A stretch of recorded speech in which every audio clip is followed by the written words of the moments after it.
Hello, everyone. Welcome to a very special new release episode of Not Your Father's Movies. I'm Vito. I'm Mike. And I'm Jesse. Ooh, and I'm Dom. And you are Dom. Hey, Yes. Dom. Coming at you with some big Dom energy. He just couldn't wait. It was overflowing. Okay, I heard a pause, so I went for it. Okay. Nice. Yeah, so we are joined today by Dom from our Oscars episode, our Baby Driver episode, Yep. and you're making an appearance here on our new release episode on Army of the Dead. Woot woot. Army of the Dead. Yeah. Some big undead energy. Yeah. Really Low-key, big yeah. undead energy. If Really this big. movie had killed me, I would not have the energy to stand back up again, though. Just to say. You would have been like those zombies who are just like passed out because they didn't have enough water, but when it rains, they'll come back. Yep. Maybe. Yeah. Also, are zombies thirsty? Is that what we're supposed to get from this? They're thirsty. If you want to believe what this movie wants us to believe, then they're thirsty. They have needs, okay?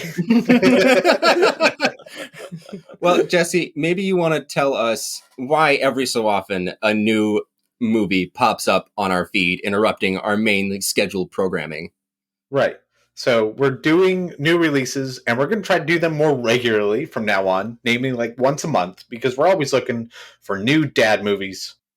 And that's it. I mean, we're looking for new dad movies. So of all the new movies that were coming out recently, we looked at all of them and decided that this Zack Snyder epic is the one we would pick because it's all Zack Snyder. The pitch to us as movie watchers is pretty compelling. It's a zombie heist. Yep. Zombie heist. Yeah. I'm in. Yeah, and zombie movies are fun. Heist movies are fun. Zack Snyder is Zack Sometimes Snyder. fun. He's crazy. He's weird. And get this, there is already a prequel that has wrapped up filming. It's coming out soon. And there's an anime series on this IP, Army of the Dead. So there was a whole franchise in the works, and we thought it'd be cool to get in on this and see what all the fuss is about and see if this is going to be an IP that we are going to keep on watching. So the prequel film is called Army of Thieves, and it is from a story by Zack Snyder and Shay Britain. Thank you. Okay. And that is being directed and starring Matthias Schweighöfer? I'm sorry, my German is bad. Who plays the safecracker Dieter in this movie? He's going to be playing himself in that. It's been described as a romantic crime heist movie. With zombies or without No, zombies? I think it's zombieless. Zombies. Oh, okay. I think it's why it's called It's a Army of prequel. Thieves. Yeah. Interesting. I was gonna say rom-com, Nope. So which I would really like that. It's a crime rom-com. Oh, there is a rom-com though. I'm having flashbacks to that one. Warm bodies. Wow. Oh yeah. Warm Yeah. Bodies. That's right. Yeah. It was like emo, wasn't it? It's not. Yeah. In that, it's not very good. Yeah. But then the anime series is called Army of the Dead: Lost Vegas. Yep. And Dude, that's whoever came up with that name deserves a big paycheck. I Not give gonna them lie. the Dad Award of the Year. Minimal effort, minimal impact. I can't believe there's not something called Las Vegas already. I'm pretty sure there is. I'm almost Probably 100% positive. Yeah. Are there like several albums called Las Vegas? You would be the one to know. I think there It's probably lonely singer-songwriters writing about the banality of evil in large metropolitan areas. That sounds like your jam, actually. I feel like you're being sarcastic, but I'm actually super into that. No, I sold myself on it halfway through. Yeah, it's a cool idea. Oh, But there's Lost We're coming out with an Vegas. album. Lost Sorry. Vegas. Tim Burton, who did an art exhibition at the Neon Museum in Las Vegas. Ooh. Oh, So it is a thing. People have used it, but not really for movies. interesting. No, but that's an anime series starring all of our people here voicing their own characters again, reprising their roles, and it's about the fall of Las Vegas that we briefly saw in the opening credits. So it's to this movie. also a By the way, but spoilers. it's more zombie. Yeah. Yeah. Yeah. Yes, Jesse. Spoilers. This, Spoilers for the premise of the movie. Guys, there are so many spoilers. We're probably just going to keep on spewing them forth. So if you want to watch the movie, go watch it. If you don't, just keep on listening, and then you'll know everything about this movie. we promise that we will talk about this movie in depth, and it will be much shorter than the actual runtime. So it might be worth your time here. No guarantees, though. Yeah, I don't know. We might get on the Zack Snyder thing. Speaking of Zack Snyder, to begin our usual cast and crew segment, we're going through like a Zack Snyder resurgence here. Yeah. So Snyder songs. a Snyder sans, a snurgence. God bless you. So Zack Snyder kind of was really big when we were all growing up, and then he kind of tapered off after an unfortunate family happenstance that interrupted his completing his Justice League movie back in 2017. There's been a whole big whoop-de-doo about how that movie, even though it bears his name, is not the movie he made. And HBO Max later on gave him a chance to come back and make the version of that film that he wanted to make, which came out just a couple months ago, called Zack Snyder's Justice League, to differentiate it from the 2017 film that had extensive work done on it by Joss Whedon, yet still was directed by Zack Snyder. So there are two movies called Justice League directed by Zack Snyder, one of which he says he's never even seen. So before, though, we talk about kind of where he came from, because everyone will know this guy. Let's just talk really quickly about where he says he wants to go now that he's put out two huge movies in like two months. Yeah. We've 6.5 hours worth of Zack Snyder in 2 months. It's just too much. I watched that all this weekend. All 6.5 hours this weekend. That's a lot. That's like 2 Lord of the Rings movies, extended edition. Yep. Yeah. But just one guy doing some random shit. I'm sorry, that's a disservice. So where he's going after this. Okay. So he wants to make, these are all quotes from him being on various podcasts. This guy is out there. He wants to make a film about religion. He wants to make a film about pornography. Hopefully, he says, back to back. He wants to make a third 300. No. 2 movies. Back to back. He wants to make a third 300 movie. He was originally writing that and then came up with an idea for an Alexander the Great movie. Ooh. Then he wants to make The Dark Knight Returns based on the Frank Miller comic book series. Ooh. Without Ben Affleck or Henry Cavill. Would it be Joseph Gordon-Levitt? Yeah, as old Bruce Wayne, that'd be great. It wouldn't be Robert Pattinson, would it? It wouldn't be anybody because he's not going to be able to do it. Oh yeah, but it would all be the stuff so that he says. If Joseph Gordon-Levitt, because like he's friends with Christopher Nolan, right? And Joseph Gordon-Levitt at the end of The Dark Knight Rises becomes Batman. So much continuity that could happen. Spoilers, by the way. Spoilers for a movie that's if like you 10 haven't years ever old. watched anything, don't listen to this pod, I guess. I don't know. No, it's usually your job to shout out spoilers at bizarre times. And then the final one that he came out and said that he wanted to make, he said he was approached years ago to make a Star Wars film that he said was going to be an adaptation of Seven Samurai and done in the style of Akira Kurosawa. Since then, he has not been contacted by Kathleen Kennedy or the rest of the folks at Disney or Lucasfilm, because again, this was 8 years ago, but says that it would be very fun to do this movie, and he could just take the Star Wars out of it, and it wouldn't be a problem. So we might get a lot of Zack Snyder on the horizon. I think he's just like, okay, someone's going to give me a blank check. I'm going to throw out all of my ideas everywhere I can, and someone's going to be like, I want you to do this one. Yep. Yeah, and that's what he's doing right now. Meanwhile, he's setting up his own franchise. Yeah. Mm-hmm. Yeah. Well, yeah, no, he had a notoriously tough time working with Warner Brothers, which he has been doing for, 10 or 15 years, I guess ever since 300 maybe. But now Netflix seems like they're just letting him do whatever. And HBO. Yeah. But this guy, he came to us from, let's just go down. He doesn't have a lot of movies, actually.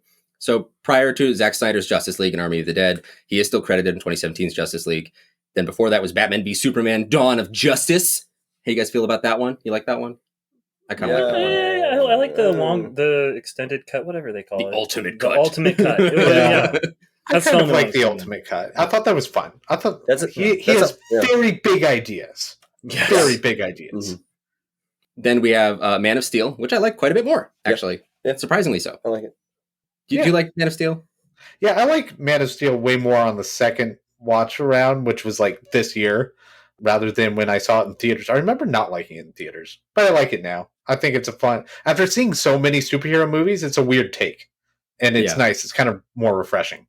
Yeah, I agree. I have the exact same experience. Hated it in theaters. Came to it later, and it's like, man, how nice. Yeah.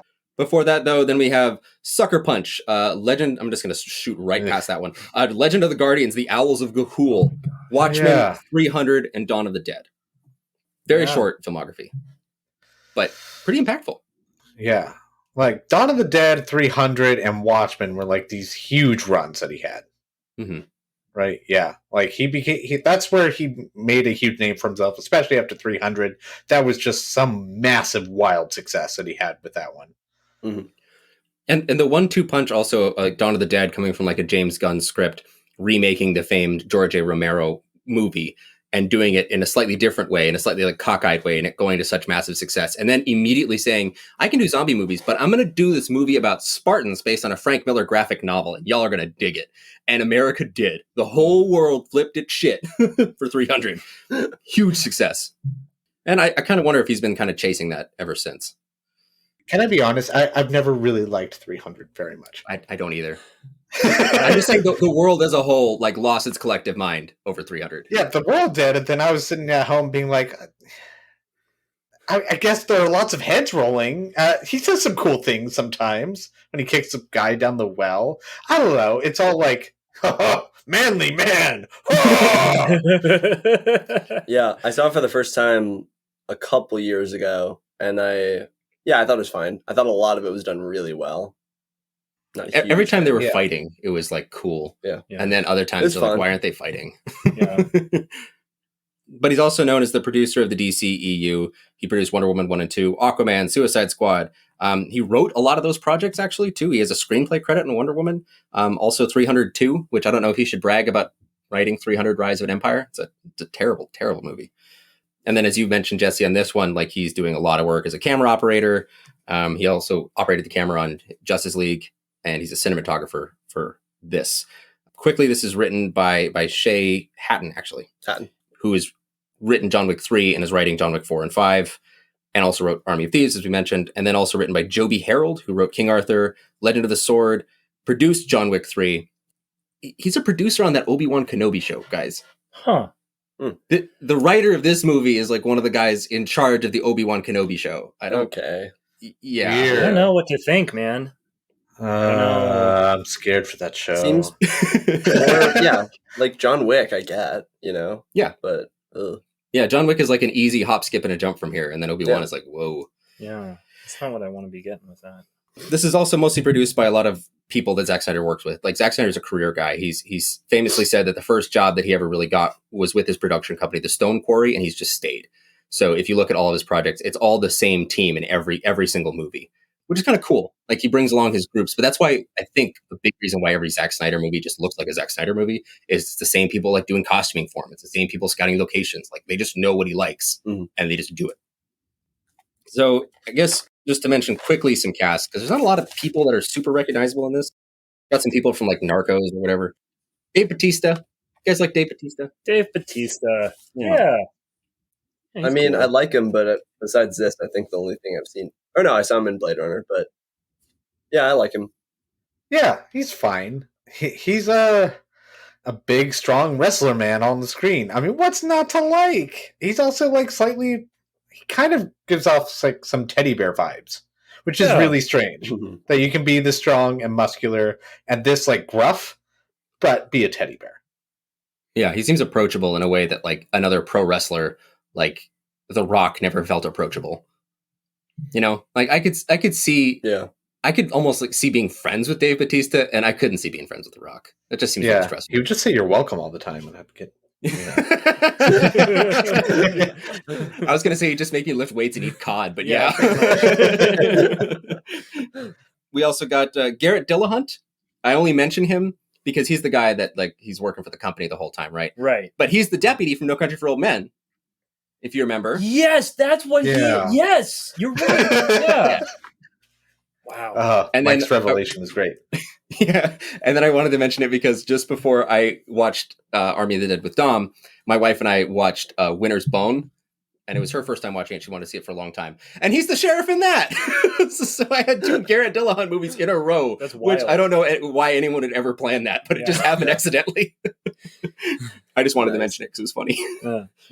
Let's see who else we got. Tig Notaro, who was green screened into this movie. Apparently, according to Zack and Deborah Snyder, Deborah is his frequent producing partner and his wife, just like the Chris Nolan and Emma Thompson thing. Emma Thomas. Thomas. Thomas. Yeah. Thank you. Emma Thompson's an actress. Chris D'Elia was originally the star of the helicopter role, but he was removed from this movie. He was Kevin Spacey'd out of it because of numerous allegations that he tried to have Tons sex of with allegations. underage girls. It's pretty Gross. pretty awful. And it's kind of cool that they spent so much money to get him out of this and replaced him with someone way better. Like Tig Notaro She's is great. so She's funny. so good. Really great. Yeah, she's a good comedian, She's a great. and comedian. she's great in this role. Mhm. Yeah. And then also I wanted to mention, Jesse's shaking it. We'll get to you, Jesse. I also just wanted to mention Hiroyuki Sanada, who was just playing Scorpion in Mortal Kombat earlier this year. So it's been a great year for that guy. Two classics in a row. I know that I have been on different shows to talk about. That's all I had, though. That's the only people I was like excited to see and talk about. Did you guys have anyone that you? I know I'm forgetting a lot of people, but I'm just doing it because I just don't. I don't. Feel There's the a lot connection. of people in this movie that are on like you said, like Narcos and other shows like that. So they're all recognizable at this point for me. It's like, oh, she's from that, and you look it up while you're in the movie. I kind of feel like this movie is just for that.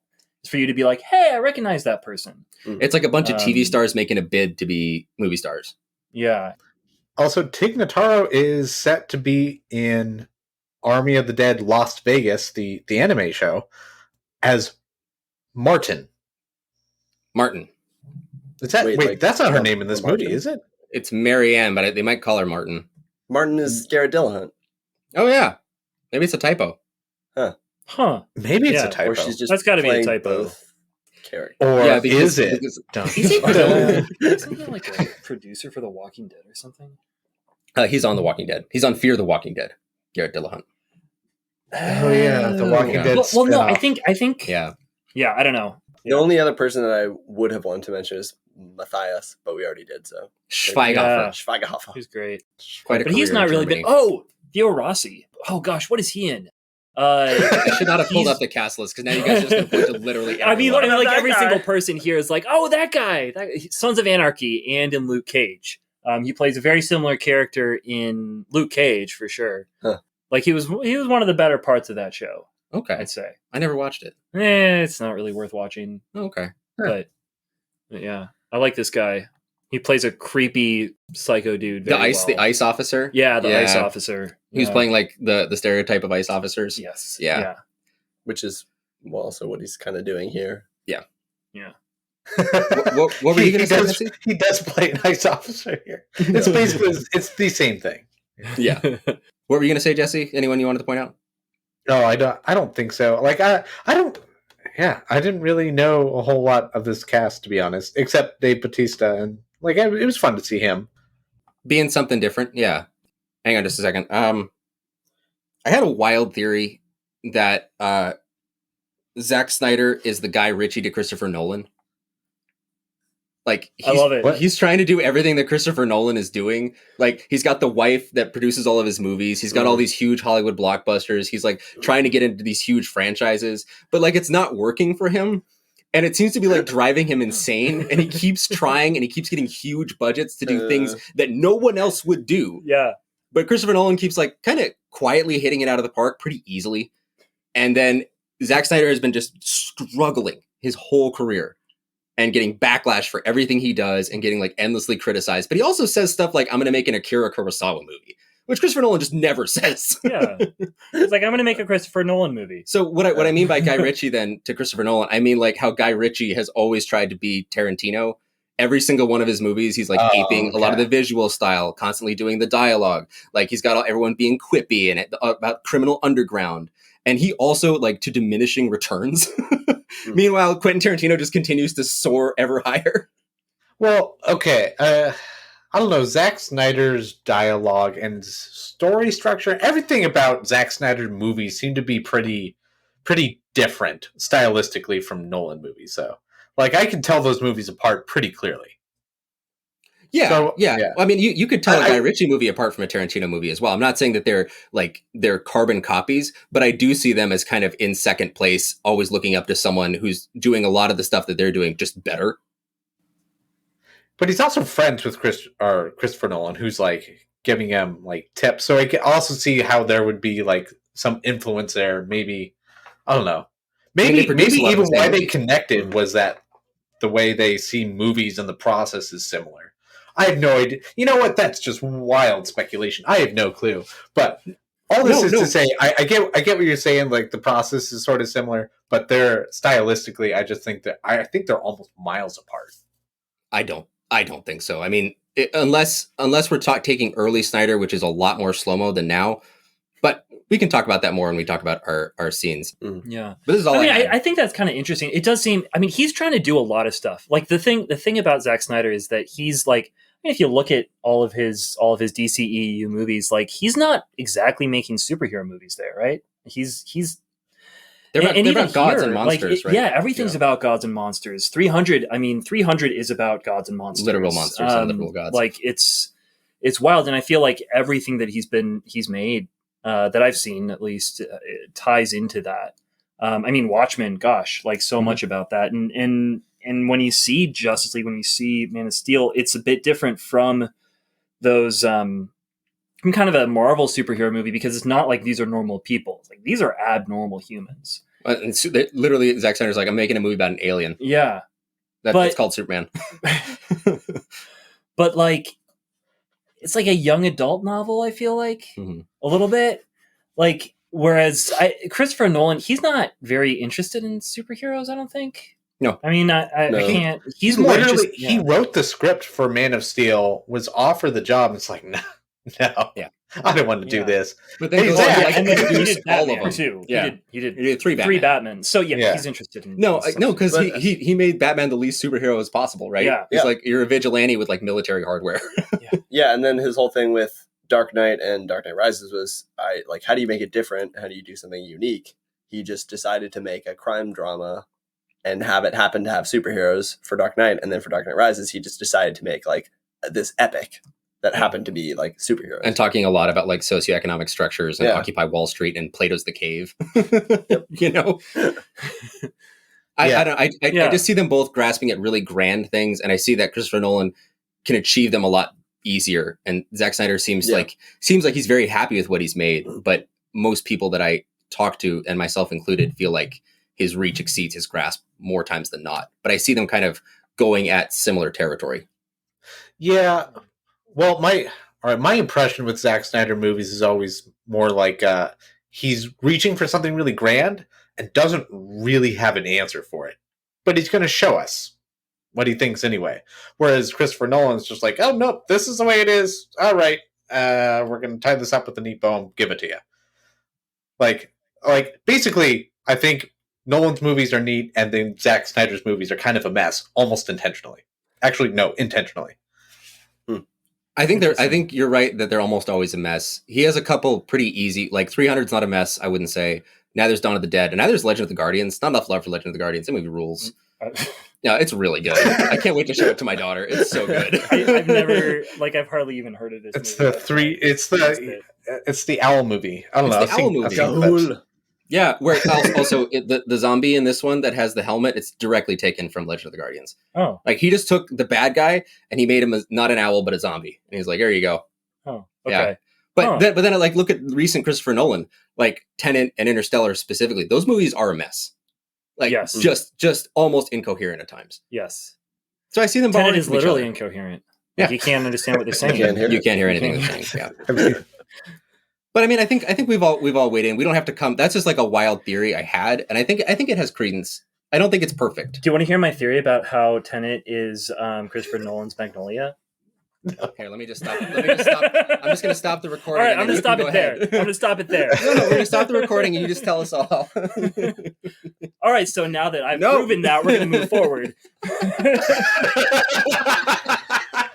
That's a big grab. Oh, that was really well said, Mike. Well said. Good for you. Thank you. I mean, I think we could write a book based off of that. It's when you started bringing in the pre-colonial revolution is when I got really hooked. That's really where it all starts and ends. Yep. And the distinction between essence and being was fantastic. Ooh, sublime. Ooh.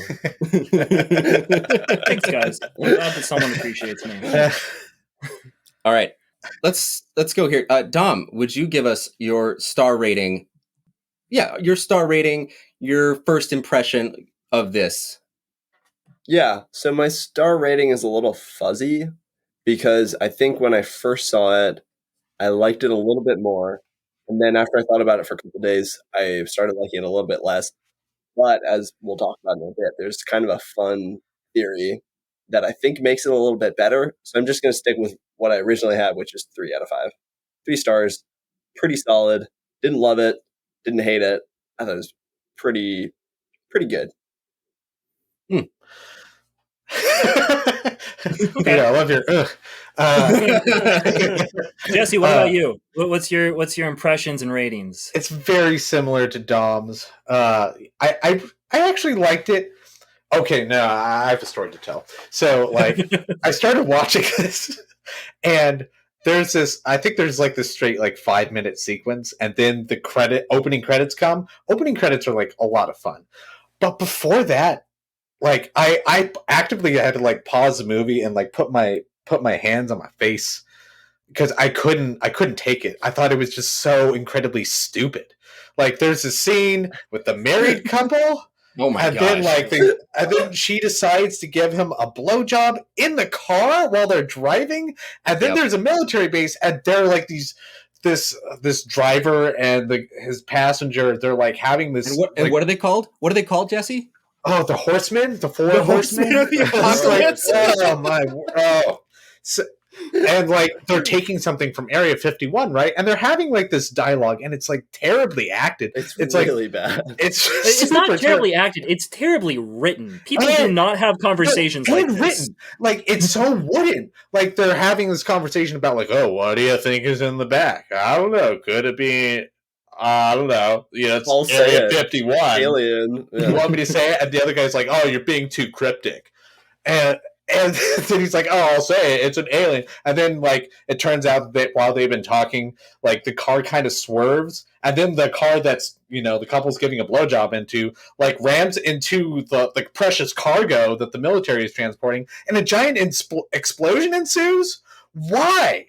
Like, what did those cars make? Those are military-grade vehicles. They plow through everything.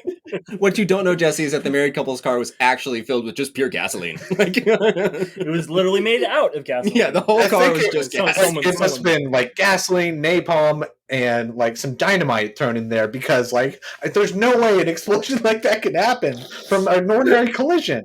Mm-hmm. And then there's this, like, then after this rollover and you see the zombie eating people, this dude is just, like, watching and, like, on the phone, and he's just like, hey, we had an accident, and the like, person on the other line is like, I need you to get out of there. He's like, why? And, and they're just sitting there, and then they run away from the zombie. The zombie, like, starts chasing them, and they're like, oh, we gotta get away. And then one of the guys freaks out and is like, ah, and shoots in the air. He's like, oh, don't worry, the zombie's nowhere around us. And then they're like them. Laughing, like, oh, you. 50 feet away. They get like over the hump of a hill. It's like when I play Grand Theft Auto, to get away from the cops, I just go on the other side of the mountain. I'm like, that's good, right? I just killed like 1,000 people. Is that okay? I'm just trying to make sense of it. Is it like these people have concussions? Is that what they're trying to like? Are they expecting us to think that? No. It's just stupid. No. It's really just stupid. It's not well acted, and like, it's one of those movies. If it had been anybody but Zack Snyder, I would have thought he was making like some smart remarks about the genre as a whole. But I don't think he's doing that here. I had a really hard time with that. Anyway, after that, it becomes way more enjoyable.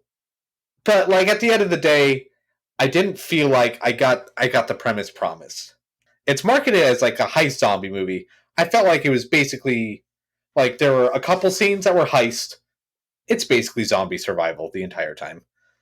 So I felt a little let down, and the more I think about it, the more I'm like, I'm never really going to see this movie again. So I'll give it like 2.5 stars. Mike? I'm right there with you. That opening scene was hilariously bad.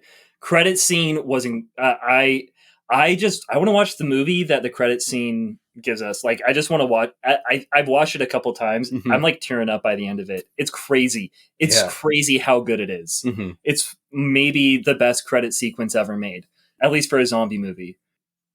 After that, I don't know. I feel I was promised a zombie heist movie. I don't even feel like I got a zombie movie out of it. I kind of feel like I got like a Yeah, fair enough. I don't know what I got. Like some weird sort of pseudo gods to earth thing. The Zack Snyder movie. Okay, I feel like so 2.5 stars for me. That's a good point though, because there's not a whole lot of zombie action. Honestly. A lot of it is just them sneaking around, and then you're cutting to the alphas, which I thought was pretty cool. But there isn't like much fighting until there's kind of a fight in the middle, then there's a big fight at the end.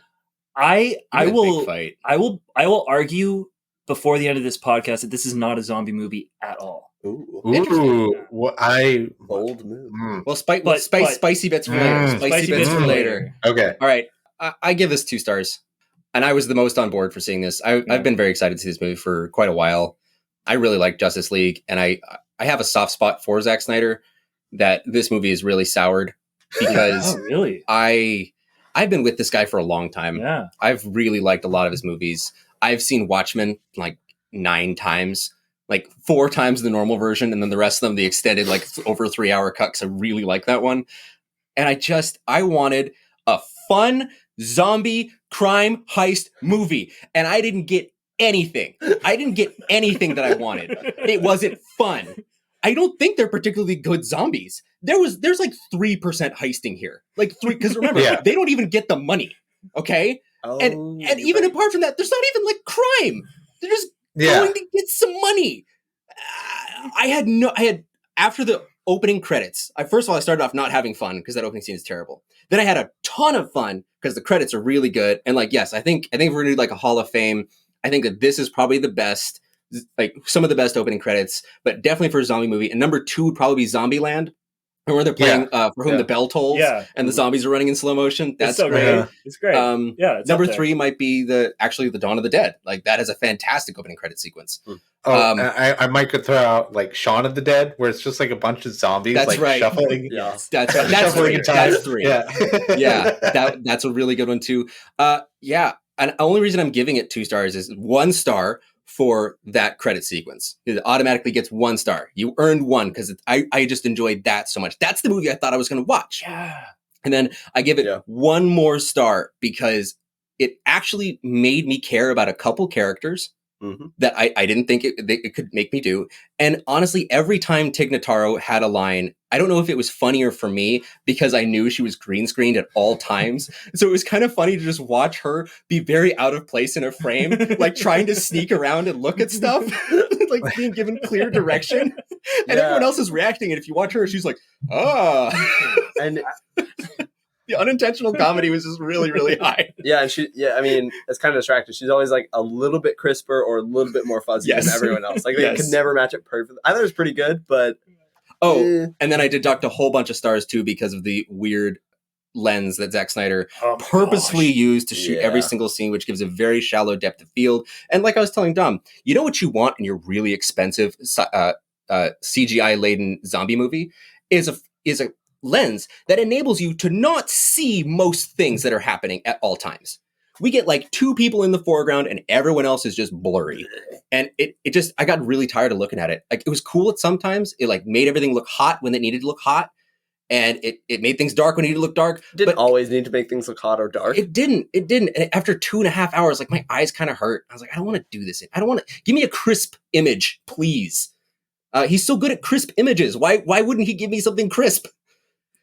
So if this movie was a bag of potato chips, it's a bag of potato chips and then dunked in water because it's not crispy. That's so disgusting. That's my impressions and my rating. I did not like this, and I don't think it's very good. Yeah. All right. So a lot of people were complaining that there was a dead pixel in the camera. So there's like one like white pixel in the middle of your screen when you're watching this. A lot of people thought that their TV was broken. But no, the camera was actually like at fault when he was filming it. So there's always like one little dead pixel in the middle of the screen when you're watching this. I didn't personally notice it, but I know a lot of people complained about that, and that's not something I really care about personally. The camera moved fast enough that I generally missed it. You know? Yeah, it's just I guess it's about that particular camera because he uses this really weird camera, and if you watch interviews with Snyder, he's like really thrilled with these things, and he said he really wanted to give like the movie a claustrophobic feel, and the way to do that is to zoom in on somebody's face, which I think could have been used well, but it's not like I think that would be used well in a movie with a lot of jump scares because you can't really see the background. But he doesn't really do that here. Or a movie that's not set in spacious ballrooms or in the desert. That would help. And that too. But he also said he wants to use these cameras like from now on for everything that he does. And I hope it's like Soderbergh, who said like he would only shoot movies with an iPhone and has just kind of abandoned that. Like I really like that. Just say that you're going to do this, Zack Snyder, and then please don't do it anymore. I just don't. It is not pleasing to my eye. I don't enjoy looking at it. It makes your colors weird. It makes everything needlessly strange. It just seems too extra. If you want to be claustrophobic, 1917 is very claustrophobic, but you're almost always out in the open and you can always see what's happening. So a lot of it is just blocking and like acting, honestly, and music. It seems so Zack Snyder to be like, there's this thing, I have this one idea, let's make a whole movie with it. He's like, I'm basically Roger Deakins, right? I don't want to stunt on him too hard because he's obviously getting paid millions and millions of dollars. I just don't personally agree with it as a viewer and as a fan of his. I just don't like it. And going on to our next question, I won't be showing this to my kids. I won't be showing this to my kids either. No. Nice. No. Rousing Universal. No. Have we had we'll show it to our kids, Universal, like, yes? Yeah. We've had many yeses. On a new movie pod. Not like a excited one. Okay. I think there was like a reluctant one for Godzilla versus Kong. Everyone was like, yeah maybe. Yeah. Oh, I'll show my kids Trial of the Chicago 7 one day. Yeah, I don't, and I think that one was the one I was super reluctant on. I was like, I don't know. I think you and I were the same on that one. Yeah, and then Little Things, I think was a rousing no. Yeah, we've had some mediocre movies come out, guys. Nomadland, I was the holdout on that one. That's right. But my daughter will go watch Nomadland at your house or at your house, probably. And you guys will have a great discussion. Yeah. But there are movies lined up in the future that I have a lot of hope for, and we will get to those in some coming months. This new release segment will turn into something that's very exciting for all of us. Well, movies are coming back, right? Yeah. Everything's coming back into theaters, and a lot of stuff that we've been waiting for now over 14 months, 15 months. Is going to be hitting. And hopefully the cinema will reach new heights. Oh, yes. It'll come back from the dead like a zombie. Yes, it will. Yes, it will. Joke about West Side Story. All right. It's on the west side. That's it. That's all I got. Let's go to fave scenes, guys. We're not going to pitch this one to our kids. We don't want them to see it. No. If I walk in and they're watching this, I will be actively angry. I'll be like, why are you watching this? Like, let's watch something else. Well, I would sit down. There's 10 other movies you should watch instead of this. I would sit down and watch my favorite scene with them, which is the opening credits. Yeah, but hopefully they would be over 18. We can make it about that. Like, when would we show them? The opening credits, when they're over 18. I would never actively show them that scene. I would just be like, "Oh, you're watching." If they were watching that, you're watching that. You probably shouldn't be, but this is a cool scene. like if they're home from college, and they're watching it, I'm like, oh, okay. Oh yeah, if it's younger than that, it's like, no. Go to your room. We're turn off the TV. You're actually grounded. Netflix. Yeah. It's like they're 20 years old. They come back from college and they're telling us about the best opening credit scene they've ever seen. It was like, this is the best ever. You're like, no, I got a better one on a much worse movie. And that's when you turn on, you're like, I forgot about this. Yep. And then it keeps going and you forget about it again because the rest of the opening credits are just freaking incredible. Yeah, after zombie strippers and a Liberace impersonator, then we get to some juicy stuff. But this is my favorite scene. It's the thing that actually got me excited. It brought me up after I was so down. And the use of Viva Las Vegas, this cover is fantastic. So good. Watching the Eiffel Tower fall on an impersonator Elvis is great. Just and how quickly it kind of gets you into the story, introduces you to everyone, tells you everyone's tragic backstory, and sets up the world. And in 3 minutes, we're done. And you're like, wow, how effective! That worked really well. Why don't more movies do that? Yeah, It was the Up of zombie movies. Oh, that's a great way of describing it. That's did anyone else have that favorite scene? So we can. I mean, yeah, but I did have a backup. Oh, I guess we'll nice. talk about that. Go for it. I really like. It wasn't exactly a scene, but it's kind of a big, like probably 10-minute chunk of the movie. The chunk of the movie where Lily, the coyote, tricks Cummings, the scumbag guard guy, shoots him, ties him up, and leaves him for the Queen. Is her name? I think Zom Queen. Zom Queen. Yeah. Yes, I really like that whole thing because I do like smart zombies, and that's the first time we see them in this movie. And I also like the Queen a lot. I think she's pretty good and pretty creepy. So I just had fun with like that whole scene. I was just like, I liked it. That's fair. That's fair. Yeah, I felt that same way. For different reasons. What about you, Jesse? Do you actually do have a favorite sequence, and it seems like it's a pretty good one, actually. It's the glow stick sequence. So they have to travel indoors for whatever reason, and there are a bunch of zombies sleeping, and they can't wake them up, but they're everywhere, and they have to travel between them.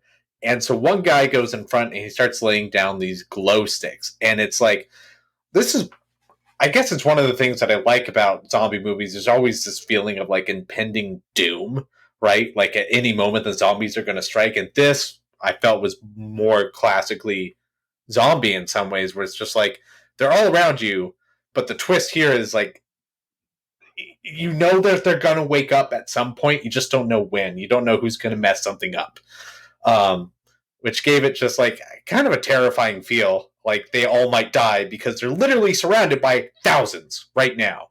And so they start like wading their way through. And then one of the guys, like, he's really pissed off at the girl behind him. So he starts throwing a glow stick in another direction and she starts following it. And then that's when catastrophe strikes. And that's like such a good like backstab moment too. Like, I was like, yeah, I mean, there's nothing else you can really do. By Garrett Dillahunt, right? Yeah. He's the asshole inside man from the company. And he is the one that is responsible for one of my favorite characters just dying way, way too early in this movie. Know.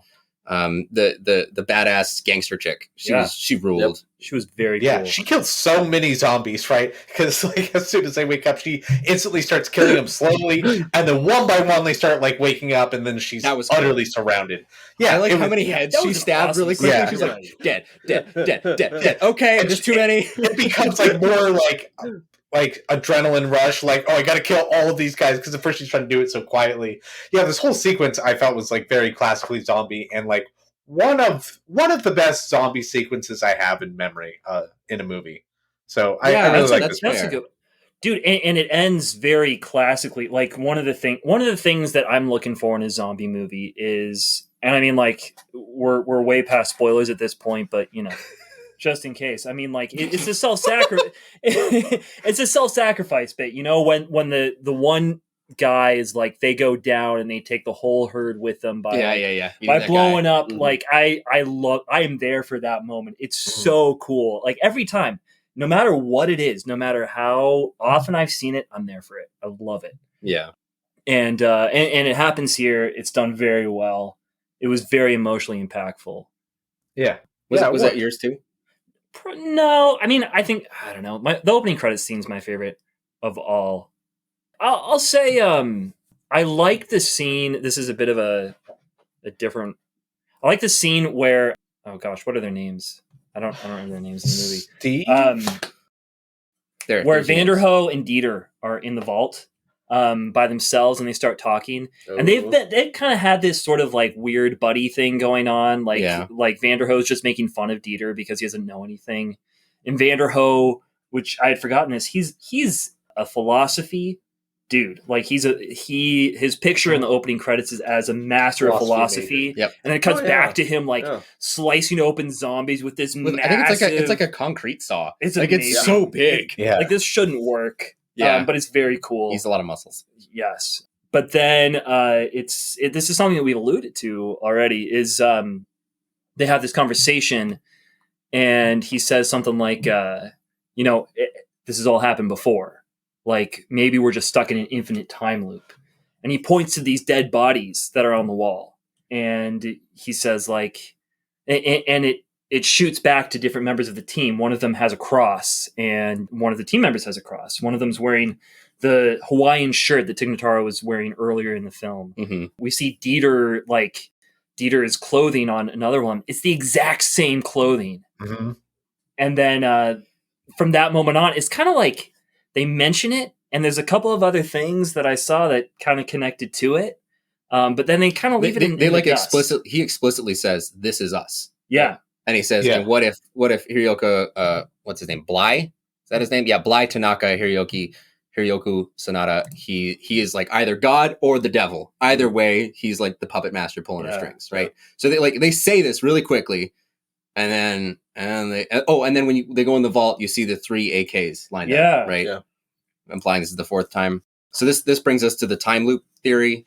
Right. So the theory is that they've done this a bunch and they're stuck forever, probably reenacting this. And we're led to believe this is because of they never got out in time. And so the nuclear blast. I have your face is just drooping as you try to figure out some way to explain this. There's no explanation. No, there's no explanation. There's a lot of theories of what could be going on because there's something weird about the zombies here, so that could be a thing. There's also something very, very weird about the safe. Notice there is going to be a whole prequel movie about this safecracker and about the guy who made this safe. Yeah. So personally, I think the prequel is going to like. There's a part where Dieter, his name is Dieter, right? Yeah. The safe guy. Yeah. All right. So Dieter says that it opens a portal to another dimension. Yep. And I can't help but wonder if that might actually be fact. Maybe the safe is actually opening a portal to another dimension. And one of the cool Easter eggs that Zack Snyder put in to make everybody think that is he put in his cut of the Justice League movie in one of the corners, like the alternate movie, the alternate timeline movie. Maybe as soon as you open the safe, you're in the alternate timeline. It's kind of. I'm actively losing enthusiasm the longer that we talk about it. You know what I mean? It's still dumb. Yeah. Well, that's the thing. I think this whole thing is like it's in there, and it's setting itself up for maybe like more things that could tie into more movies and more of the franchise. But like, I don't care. It doesn't come across in this movie anymore. In fact, like, it makes me think, why did you spend a lot of time and effort in this rather than like making this a better heist movie? Or heisting at all. Yeah. Yeah. Please. Because remember, because like, what's his name? Vandero, like, he gets locked in there with all the money. And then where does Dieter go? What happened there? And then Vandero can't take all the money. Gets eaten. Well, he gets pulled away. So probably to become an alpha, because he gets pulled away by the Zom King Zeus. Yeah. Zeusby. Yeah. So we're gonna get prime alpha Dieter, which would work for me because it sounds funny. But like, okay, so to your point, Jesse, usually I'm the one that for these weird gonzo things really gets on board with a movie that's like from an original point of view and all this perspective and shit. The reason I'm not excited at all at the prospect of any of this is because this series seems to be setting itself up to be very dour and quite serious. Yeah. And like, and I already dumb. Did that. I did that with the Justice League stuff, I was already on that dour ride that was difficult, but I liked that. I liked it because it's talking about these questions of humanity and our relationship to God, and it seems earnest. And this doesn't seem earnest. This feels very, very much like, hey, I wrote something with sequel potential, guys. Guess what? It's a time loop. Give me more money. Tell you how it works. Yeah, it feels like he's catering to like like, you know, our movies on Reddit or something. Like he really wants everybody to notice these weird Easter eggs. He wants the internet as a whole to talk about it. Like Zack Snyder is like a very internet friendly guy. I think he knows what some people want, and what some people want are these crazy Easter eggs. And it looks like he made a movie of Easter eggs for the sake of having Easter eggs in them. Yeah, like he invented his own Easter eggs. He did. Like another weird Easter egg I found was that like what's his face? Who's the guy who gets locked in the safe? Vandero. Vandero has an Omega symbol on his chest. Yep. And you know the lead zombies are called the Alphas. Yeah. And so he becomes, what is he going to make the Omega line of zombies, guys? Oh, you know what's funny? You know what's funny is that I just watched a 4-hour movie about the Omega symbol because it's called Justice League. like he's so bent on relentlessly ripping himself off and pushing these very basic ideas into weird holes and trying to make it fit. And he's like, is this something? And he just serves you the same, like I'm saying about the helmet that the Zombie King has. It's the same helmet from Legend of the Guardians. Like, so much of the stuff that he's doing, I've already seen it. You already did it, man. Like, and then it being a zombie movie, it's the second zombie movie he's made. Like, you've already done it. Do other things. Go, I don't know, go make your Alexander the Great biopic. Make I don't, what the hell is movie, that? And then your please don't make your pornography please don't make a pornography movie. No one, I don't want to see that. So I just want to like, I like this scene because this is a scene that I could see in a Christopher Nolan movie. That's fair. But the thing that this does that Christopher Nolan wouldn't do is that it attempts to resolve it by making it real, which is what is young adulty about Zack Snyder. He'll like throw in this really intriguing like dialogue that tells you about the characters more than it tells you about the world, which I love. I love that sort of thing. Like seeing two characters have this kind of conversation. This is the kind of conversation that like any of us could have like at random, like, I don't know, maybe it's a time loop. Like, look, those people dead on the wall, like they might be us, you know, like we've had that conversation a dozen times because we're in a time loop, guys. Yeah. That's really bad. It was great. That's great. I loved it. But then that's what Zack Snyder, he's like, no, I said it. Now we have to make it. Yeah. Whether it's so that he can make more money or like, it's just, you know, a cynical ploy. Or which I don't necessarily think it is. He's a sincere guy. I think he's sincere, which I that's the thing. Even more. Yeah. I think he actually cares about it. That's what's crazy. How could you care about it? Okay, anyway, I'm sorry. Now we're getting into dangerous territory, shitting on it. Okay, but with this time loop and the fan theories, tying this in, you mentioned about the kinds of zombies in this. So as far as I can see, Jesse, we got Zombie King, who's an alpha, and there's a couple alphas, right? Him and his queen. And these alphas can turn other people into alphas, not just regular zombies. Whereas regular zombies only turn people into regular zombies, right? And apparently they had a baby. They have a baby. They can have children. Yes. So zombies can propagate. So maybe it's just the king and queen, or maybe it's all the alphas. So maybe it's all of them. Snyder's idea, and he's very vague about the idea, it sounds like he didn't quite know what was going on here, was that the zombies are trying to learn to be self-sufficient rather than relying on hosts. So they're trying to figure out how to make babies. Right. The next stage in zombie evolution. Yes. Zombie-lution. It's supposed to be about zombie evolution. He literally says zombie evolution. Yeah, fantastic. Because they're dead, so of course. These are not zombies, okay? the thing about zombies is zombies are dead, and you cannot make more of yourself when you're dead. That's it. I mean, like, they propagate by eating people. That's the way zombies survive, right? That's the way they're parasites on the human race. Exactly. Yeah. They're like virus. And it's a virus. The tiger race, apparently. It's a virus that takes over your body. I mean, like, there's all sorts of different things, different ways of doing it. But the one thing they cannot do is, like, have blood flowing. Yep. Like, that's a thing that zombies don't have. Even in warm bodies, they really keep to that standard. This is an accepted fact of zombies. So I'm not saying you can't have a movie about some weird fucking creatures who come down to Earth and like turn other people into themselves by biting them, and then can have like make children together. but those are not zombies. This is not a zombie movie. It's an alien movie. It's aliens that look exactly like zombies, but it's not zombies. All right. Convincing. Oh, Okay. You actually did it. That's good. Nice. you. Army of the Mutations. Yes, thank you. Yeah, this is not Army of the Dead. Yeah, these are like shitty X-Men. They're the worst X-Men. All right. So it's an alien movie. Can I think I'm just going to take this moment now that we're talking about the little baby. Deeply upsetting.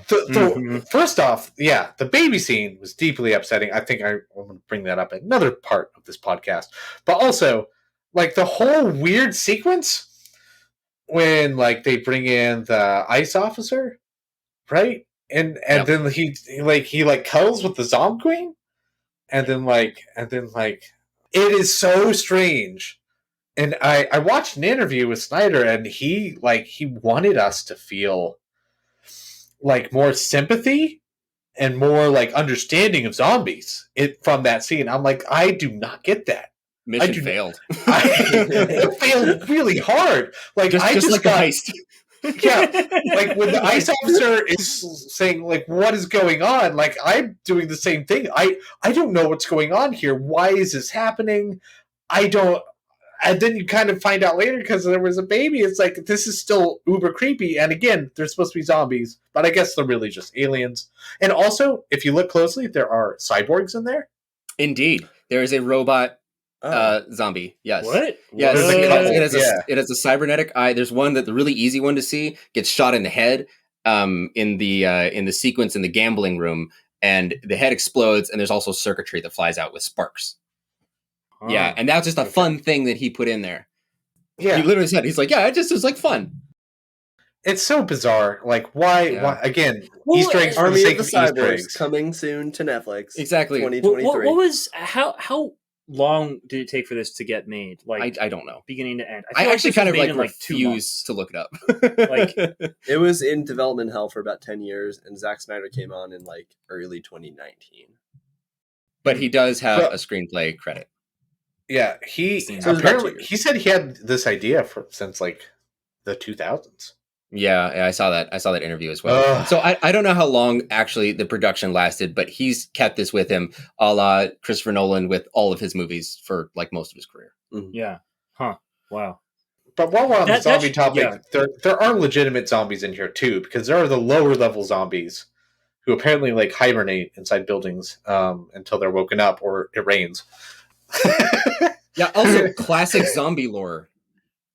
Like, why is that a I say thing? that super sarcastically. Super sarcastic. That's not something that zombies do. No, I'm actually like I kind of liked that. It's something that has always been in my like what happens. It's something that you see like The Walking Dead touches on it. I've watched way more of The Walking Dead than it deserves to be watched, but I still haven't seen all of it, which is That's okay. It's really long. It's really long and still going. But they actually deal with that a little bit. They try to deal with it. Like zombie, like eventually, like they are still made out of like stuff, organic material, which dehydrate and turn into dust. Yeah, I kind of like that. I kind of like that they did that.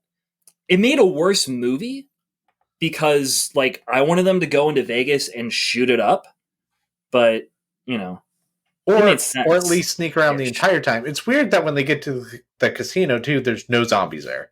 Like, why? You snuck around for so long and suddenly they're not in the biggest space available? Is that when they went to the Olympus? Yeah. Oh, that's because all the zombies ran out looking for them, and then they just did a little sneak back in. Oh, no. Sorry. The one that they're heisting. Remember they go out to the floor? But it's like, dude, like, why are all the zombies crammed into hallways? Well, I think they were there before, because remember the map was there? The blueprint, the exact same blueprint. Yeah, that's right. This is another Easter egg, guys. There's another Easter egg. Thanks, Zach. Oh. Okay, I'm actively losing. Okay, all right. So, Jesse, did you have something else that you wanted to touch on right here?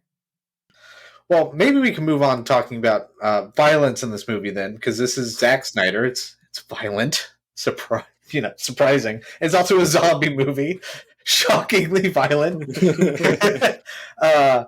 But like, there are parts in this movie that made me feel kind of really uncomfortable. Namely, the baby scene. Yes. Right? and then the zombie tiger mauling a dude's face off.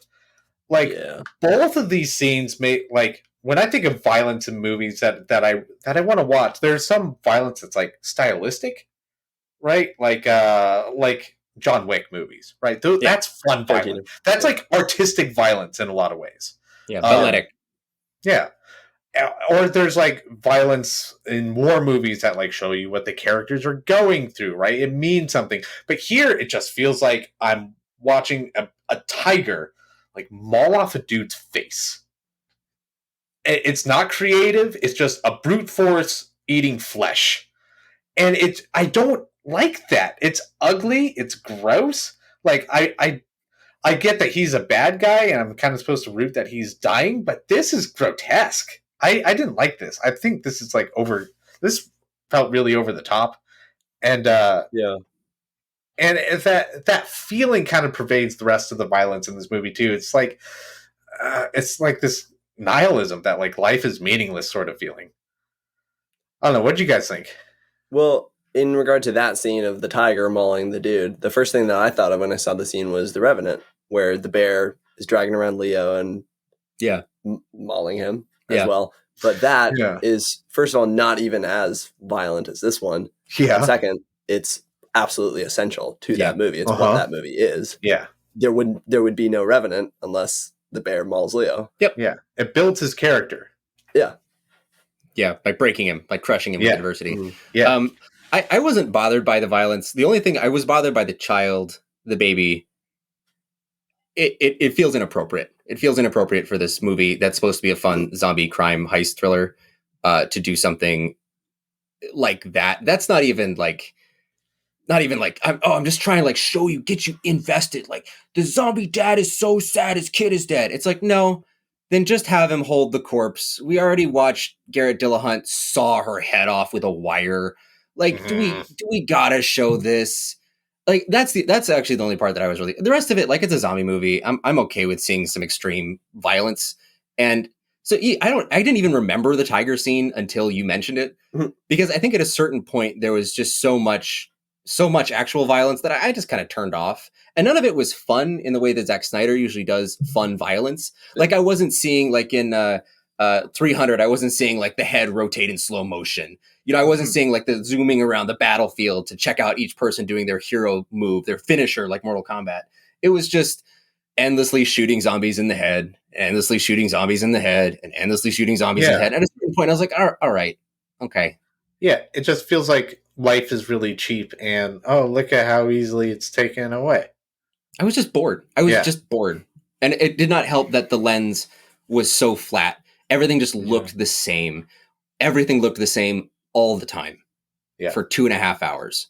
And so for me, it's only offensive that you put so much violence on screen and it didn't mean anything. Yeah. If it's going to be this grotesque, it should have some meaning. It should be stylistically fun. Something should be funny. Make it funny, like Evil Dead 2 or something. Like make the geyser, make it like cartoonishly gory. Or like in Hellboy 2, remember when the tooth fairies get out and they're stepping around in all the goo? And it was funny and kind of gross and a little creepy. Disgusting, but it's hilarious. Yeah, it's or like in Jurassic Park. When she finally like gets into she finally goes to restart the generators and Samuel L. Jackson's arm falls on her and she's like, oh, it's just you, and turns it's just an arm. Like, make it something. But no, it's just like blood guts. Yeah, and then the other and I think we might be more willing to forgive that if it was like, I don't know, an hour and 45, maybe 2 hours. 2.5 hours is a pretty long time. Punishing. Unless you're gonna make it, extra good. Like, I think for me, if it goes over 2 hours, it has to be like perfect after you that. You gotta uncork that extra good sauce and just slather it on as hard as you can. Yeah. So like The Dark Knight is 2.5 hours, and I think it's perfect. I think it's perfect at 2.5 hours. Yep. And it would have been worse if it was 2 hours, Yeah. Mike, what did you think of the violence here? I thought, I mean, like you said, this is a zombie movie. I know it's going to be violent. This is something I'm familiar with and I'm okay with, usually. Right? I'm not, I don't know. I thought it was over the top. I thought it was unnecessary, primarily because there was no valuable payoff. I felt like Dave Bautista looked, whenever he killed zombies, tired. Like, this is just what I do. I do this. I do it well. I can do it and survive easily. That's it. I thought that the tiger scene, like, I didn't need to see that. Like, I was sitting alone by myself watching this movie, and when that happened, I was like, well, now I know. I said out loud, now I know what that looks like. Nobody else around. Just me. Just me.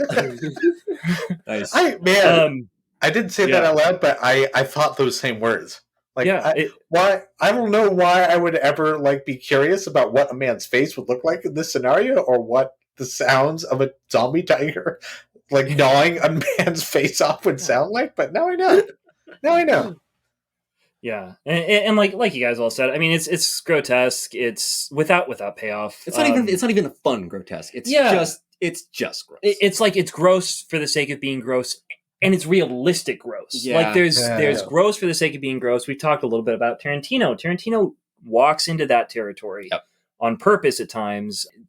Evil Dead, like all this stuff. There's gross for the sake of being gross where it's over the top. There's gross for the sake of being gross where it's not, but it's like doing something with that. This is just doing it because it's like realism. That's what the target audience wants. Realism. Yes. So what does it look like for a zombie tiger to eat a face? Realistically, I was like, I don't care. It's never going to happen. Let's really dwell on this. Let's really give this a whole scene. Let's make a whole zombie tiger just so this can happen. Because that's the only thing the zombie tiger does in this movie. Yeah. Mm-hmm. Well, I think something that they try to do with the realism to get us invested is they do work very hard to ingratiate Dave Bautista and the relationship that he has with his daughter.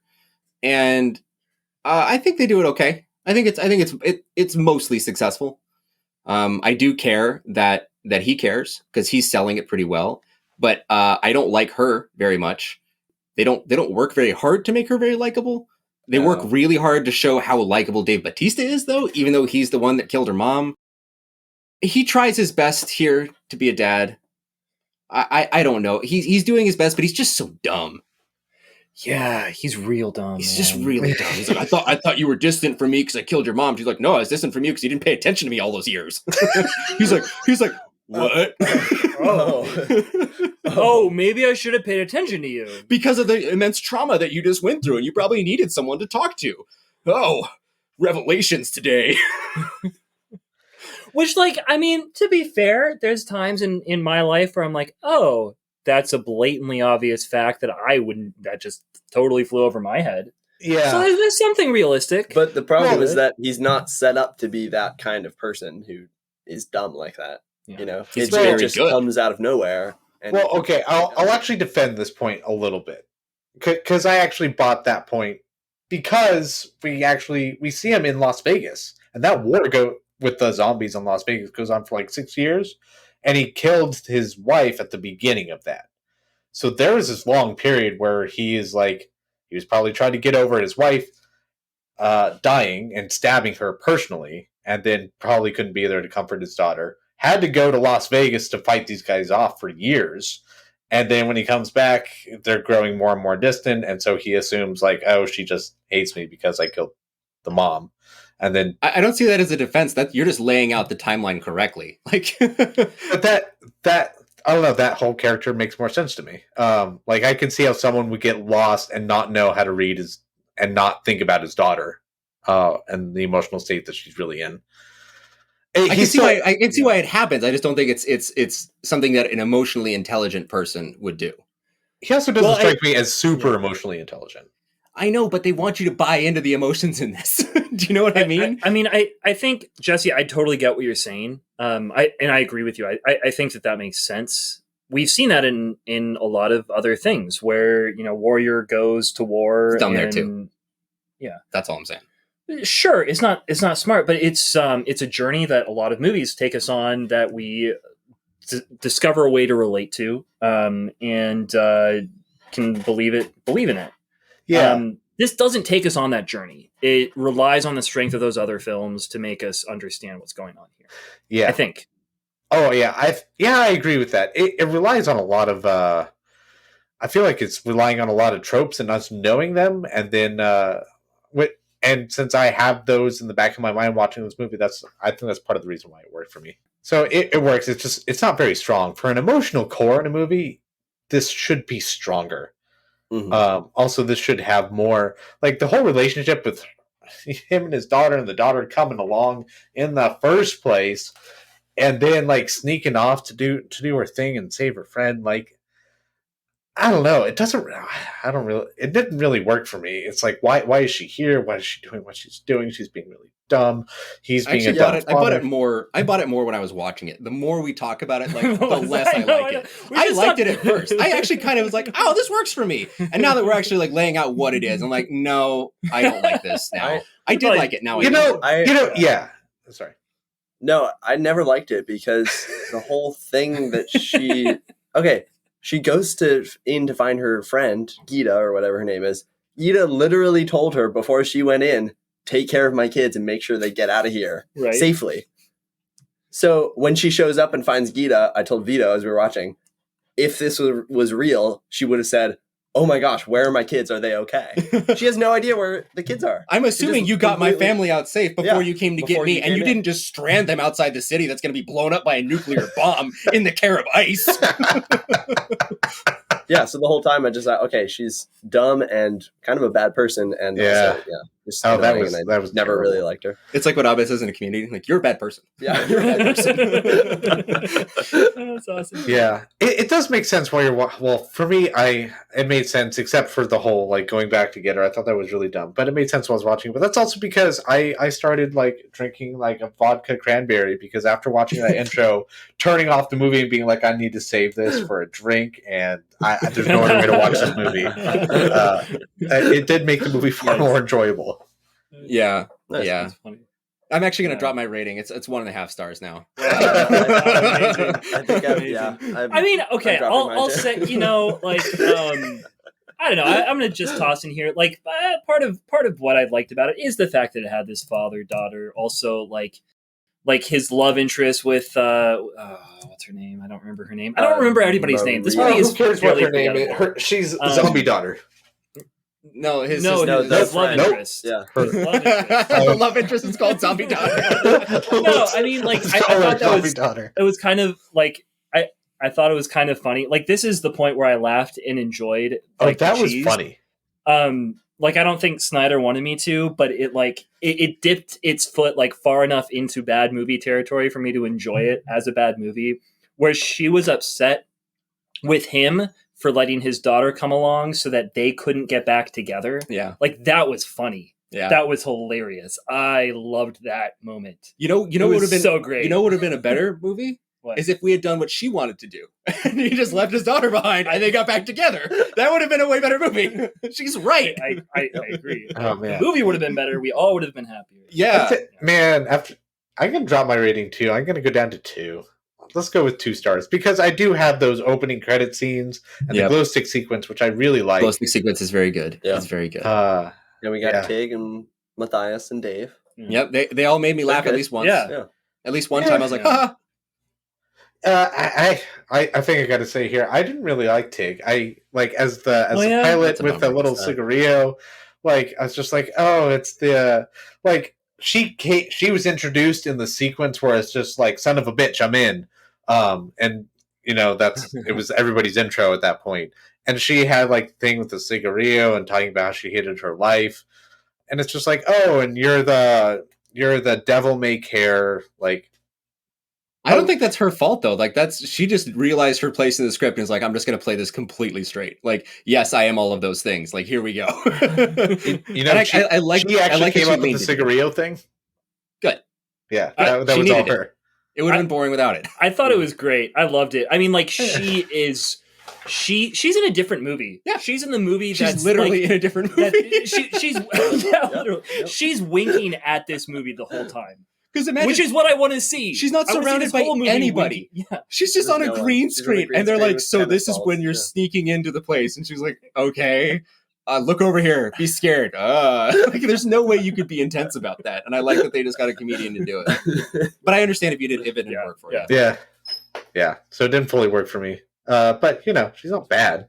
All right, I'm tired of talking about this movie. I'm tired of talking about it too. We spent Just- a lot more time on it just than way I thought. way like too much 20 minutes time. more than I expected. Yep. But here, I want to ask a question. I want to ask a fun question. Okay, let's go round robin here. We're gonna do our top 3 favorite zombie movies. Zombie movies, exactly. Hey. Real Actually, zombie movies. Actual zombie movies. not Okay. alien zombies.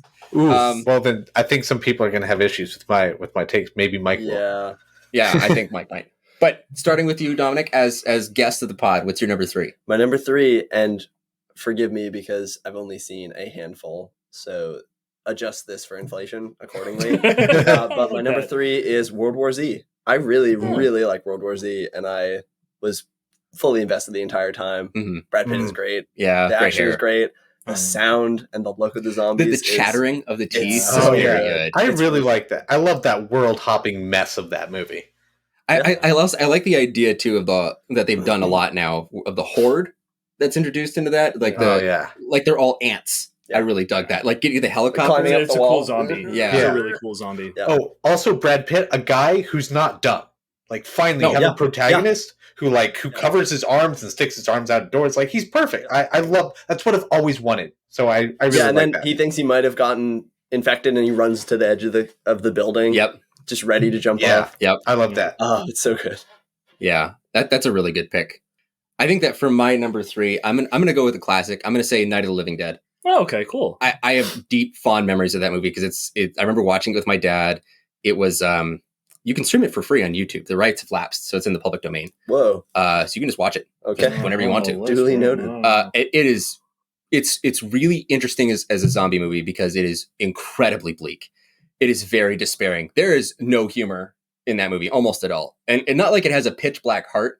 It's just almost a very documentary feeling movie about these people and the stuff that they're going through on this one night. It's and it ends in like the most downer way possible. It is one of the darkest endings that they've just kind of recycled into other zombie movies. But the first time that you see it, it's brutal and shocking, and it started everything. George A. Romero's Night of the Living Dead. What? Any of you guys ever seen it? No. No, I haven't. wow. I haven't seen Nope. it. Yeah. I'm just gonna say here, I'm like Dom. I haven't seen a whole lot of zombie movies. I never watched them a lot with my dad. Like if we did, we'd watch them as a joke. Like one time there was this one called Route 666. It was about like ghost Nice. zombies. It was terrible, absolutely awful. But that's the sort of stuff I'd watch. Yeah. yeah. Awesome. What about you, Mike? What's your number 3? I think I'm going to say, I was almost going to say I Am Legend, but then I realized I'm apparently a stickler for real zombies. Okay. I also let's be skipped I Am clear. Legend because that's not quite. Let's be clear. For it to make the jump from like, it's not really zombies to Michael Bean's, it's a zombie if you want it to be, it has to be good. And so I'll say it's honorable mention, I Am Legend. Okay. You can argue about that as much as you want, but I'm going to say number 3 is Zombieland. Loved Zombieland. Yeah. It was hilarious. Yeah. It's Rule so number much 1. fun. Cardio. Exactly. What about you, Jesse? It's I Am Legend. Okay, cool. Yeah, I know. I just can't say it. I mean, they're technically vampires. I think. At least I read the book too, and they are definitely vampires in there. For Yes. sure. For sure. The Yeah. movie, Clothes the movie with garlic. fudges like a bunch of stuff. The movie fudges a bunch of stuff. They still have an aversion to sunlight in the movie. They get burned. Yeah, Yep. Yeah, they get burned. But I love the intense personal nature of I Am Legend. I haven't seen this movie in years, but I really liked it in theaters. And then it's just this dude and his dog like wandering the streets, like trying to survive. Like Damn. nothing. It's so good. Oh, I haven't really seen anything quite like that before, and it really sticks out. I think we're going to do an episode on that one. I think for yes. sure. I have a lot of nostalgia for that one. Very good. Yeah, I got a lot of nostalgia there, and yeah, I love just following this dude around like abandoned New York City, and then with interspersed with the random flashbacks of like zombies jumping on the helicopter. Yeah. Yeah. Movie It's still kind of gives me the amazing. goosebumps. Yeah, it's kind of amazing how fun it is when it's just him and the dog chilling, Yeah, and then how I'd watch that whole movie with just them. yeah, and then the dog. Don't spoil it. Okay. Love that dog. Okay, number two. We gotta go faster. We gotta go faster, guys. Number 2, this will be fast. I Am Legend. There it Oh, is. there we go. Hey, we talked about that one already. Wow, great. that. Vito, number Nice. 2. Very good. I'm gonna take just a slightly bit longer to talk about this one. This is called Blood Quantum. It came out just a couple years ago. It is about a Canadian Native Peoples reservation, and the dead start coming back, all the dead, and it's up to the sheriff, who has kind of a strange family situation. He has a estranged natural son, Oh, as and always. but he also has his son with his wife. You know, he had that kid out of wedlock in an affair, and he also has his father, and they are dealing with the dead coming back, and that's the first half hour, and then there is a huge jump that happens. There's a big cut to black, and the movie completely changes, and it is so interesting and so cool what it does. And it talks about the history of these people. It talks about like who their ancestors were, how they're dealing with this now. It's The Walking Dead. It's Night of the Living Dead. It's like all the zombie stuff that you've seen, but it's all rolled into this new, fresh package. I really loved it. I had a very strong emotional reaction to it as well. Like I cheered at the end. Cool. It's really good. That's awesome. Blood Wait, could Quantum. you- I really recommend it. Quantum? Yep. Like Quantom? Yep. All right. Well, just for our listeners, all of us are on this little app called Letterboxd, where you can rate and review and follow other people who rate and review movies. And you can also put things on your wish list, and that is going on my wish list. It Or watch has list. just been added to mine. Yeah. Oh, Yeah. thanks, same guys. here. I hope you like it. It takes a lot of twists and turns. It's, I don't know. By the end of it, I was so on board. I really enjoyed it. What's your number 2, Mike? Number 2 for me is Train to Busan. Yeah. Train to Busan is I rules. just- Wait, that's a zombie movie? It is a Yeah. zombie movie. Wow. Yeah. I don't know. I feel bad that I broke that news to you. I didn't really know anything about it either when I saw No, it, and it was so cool. Don't know anything else about it. I feel like this may just be because I watched it fairly recently that I'm putting this number 2. Because I do think that it does a lot of stuff that I've seen before. But oh my gosh, it's so fast paced, and it's got a father-daughter dynamic that is just very good. It's very, very good. Nice. I ended it in tears. Yeah. Which is how I rate good zombie movies. If it leaves me crying but hopeful, it's a good one. Actually had an emotional Nice. reaction. Yeah. You know, it was nice. Yeah. Yeah. So I highly recommend that. Loved it. Better father-daughter zombie movie than maybe this one here. Jesse, what about you? Number 2. Wait, sorry. No, whoa. Say your number 2 name one more time. Train to Busan. It's Busan. It's a South Korean film. South Korean film. Ah, I guess they did a follow-up. Peninsula. Peninsula is not really good. not It's any good. not good. But, I watched it because I was so excited, and that Yeah. it's pretty hot garbage. Yeah, All right. you don't need to. This movie's just The one is great. All right. Both movies are now on my watch list. But my number 2 that I also have a ton of nostalgia for is Shaun of the Dead. Oh 'Cause- yeah. I love me a comedy, and also Shaun of the Dead is also a straight zombie movie, even though it's a comedy. It's Yeah. all about like walking around, family members turning into zombies, figuring out how to deal with this, and then it's in Edgar Wright fashion. It's really smart and witty with actually good Easter eggs all over the place. Yes. Take note, Zack Snyder. Zack Snyder, yeah. Edgar Wright does Easter eggs from other movies. Which Which actually exists what an already. Easter egg Yes, is. exactly. Yeah. That's a great one. That's my number pick. 2. All right, so that Dom, is a good pick. what is your number 1? Jesse, you took another one from me. It's Shaun of the Dead. Yes. No, very good. very good. Yeah, I love. We talked about Shaun of the Dead because we did Baby Driver. Yeah, I love that's Shaun right. of the Dead. It's so good. It's so good. I love how you and the characters don't even know that they're zombies at first, because for like the first 10 or 20 minutes, it's just sluggish, lazy people who move really slowly and who are sleepy, like on the bus or whatever. Like consumers. Yeah, and then they just slowly become zombies, and Sean's just like walking around. There are zombies. Doesn't even He know. doesn't even know. He goes to. So great. So that's He pays great. for the milk. Yeah. Yeah, so that's great Let's because go to the pub. it's really funny and it's zombies, but it's also saying something about, how lazy we are and how we just sit on our couches and watch TV, We live in a society. We do, yeah. Those are good picks. I That's like you guys awesome. are rhyming so much. That's good. Yes, That's awesome. because we both have only seen like 5. That's right. Yeah, that's it.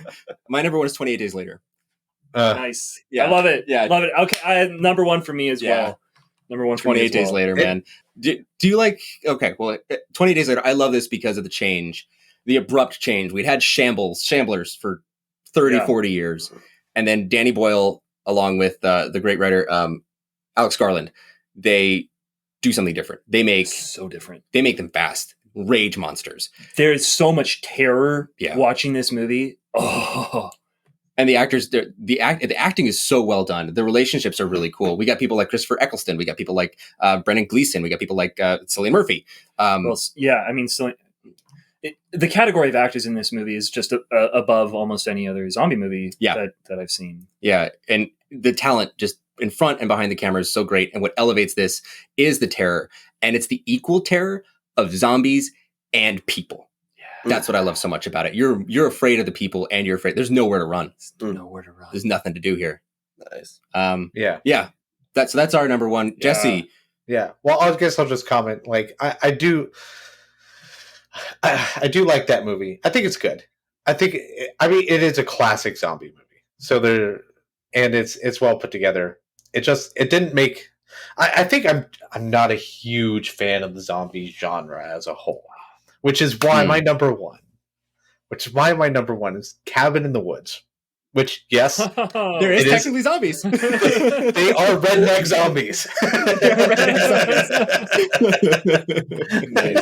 Amazing. Very good. I mean, they do zombie things a little more brutally than zombies normally do them. Yeah, it takes the zombie genre a little bit because it borrows from all of horror. And flips everything on its head and makes it very meta and very weird, extremely funny. I have never seen a horror movie this funny before. I think it tops even Evil Dead 2. Yeah, and I love the commentary on horror in general too, and serving those crazy gods that dwell in the bowels of the earth. Oh, I love it. Yeah, it is definitely, I think, the funniest horror comedy that I've ever seen. And also one of the most brutal horror comedies I've ever seen, too. Some of those hits are no joke. Like, it's a true horror movie. Sometimes you say horror comedy, like Zombieland. Like, Zombieland's kind of a horror movie. Oh. Kind of. Is it? It's mostly a comedy. Mostly, yeah. It's like 75% comedy. Yeah. And Cabin in the Woods is like, it's 50-50. It's equally funny. It's equally scary. I mean, this Alliance, like, I hear the railroad's coming here sometime soon. Streets paved with actual street. They're trying to pay for gas. And he's like, where do I put the money? And he's like, oh, I think it's barter gas. I love that movie so much. I'm glad you picked it. I'm glad it's here. Yeah, what is, and then the dude comes out to try to help them. It's just like, it hasn't worked since the war. Brother against brother, perhaps? The gray against the blue. That one's great. Yeah, I love that movie. I guess another movie that's maybe even more brutal than that, I haven't seen this in a long time, but that would be Tucker and Dale versus Evil. No, Cabin in the Woods wins. Cabin in the Woods is like Really? way. The elevator scene just pumps it up. Oh, yeah. Yeah, okay. I remember that now. I do love Tucker and Dale, though. That's a great one. Kid jumping in the wood chipper. Anyway, so wrapping up our segment, I'm glad we talked about that. That was fun. That was fun. And those are all better movies than this one. Yeah. So if you listen this far, can't wait to talk about those ones, which we will. All of them. All of them. Yeah. Nice. Yeah. So from Vito, this is not a dad movie. Dom. Nope.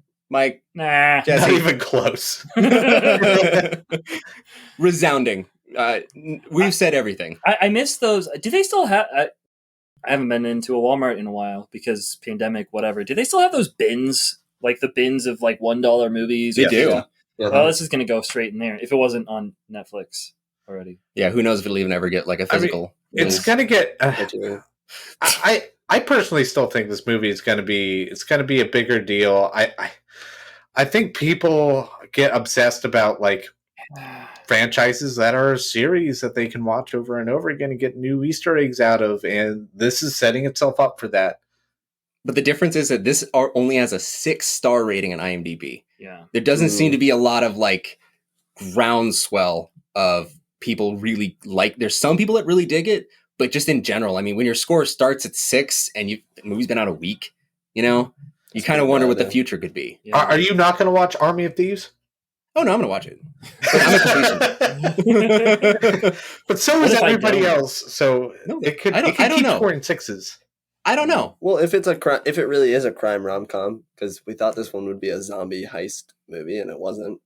If that one actually is a crime rom-com, that could be fun. And we all like Dieter, right? Did Yeah. like Dieter. Dieter's good. That could actually be was good. good. And Dieter's he's like directing it too. Dieter's It's like not the Zack good Snyder. part. Yeah. Yeah.